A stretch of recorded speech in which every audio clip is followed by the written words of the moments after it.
How can our society transition to being a more commons-oriented community?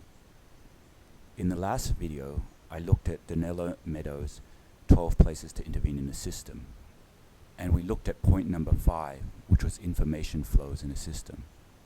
In this video, we'll look at point number 4, which is to change the rules of the game, to change the incentive structures, the punishments, and the constraints. We would also look at point number 3, which is to look at the self-organization ability of the system.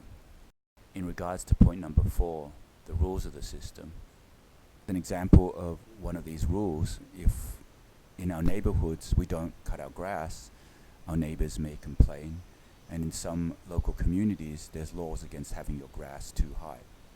So then you'd have a punishment for having your grass too high. There may also be rules against, say, going into a neighbor's house without their permission. And in other countries there may be different rules about this. Say in Kenya, you can actually go into someone else's house in your neighborhood without first knocking, and you can even just stay there and crash in their bed. If we want to create an incentive structure that promotes more commons-oriented community endeavors, then we need to create new incentives.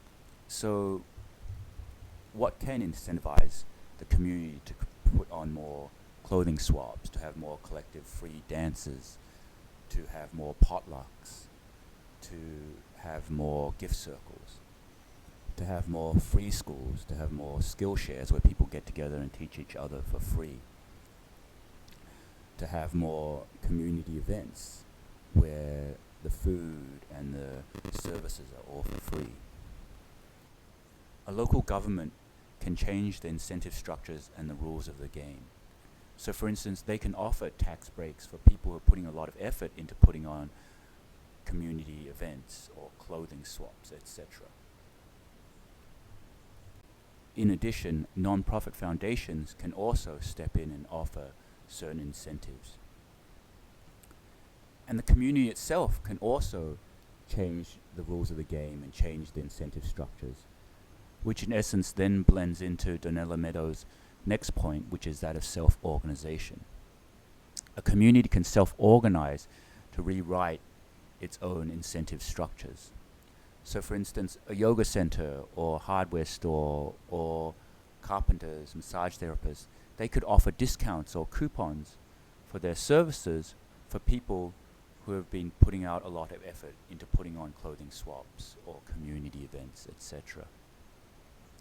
So the community then self-organizes this incentive structure to focus more on those activities of building the commons. So a person who organizes a lot of clothing swaps is doing it for the community and also for the good of the environment. And in addition, they have another incentive, which is that they might be able to get a free yoga class or free community meals. These kind of incentive structures multiplied across many different services and community events can then cause the whole societal system to phase transform into a more commons-oriented community.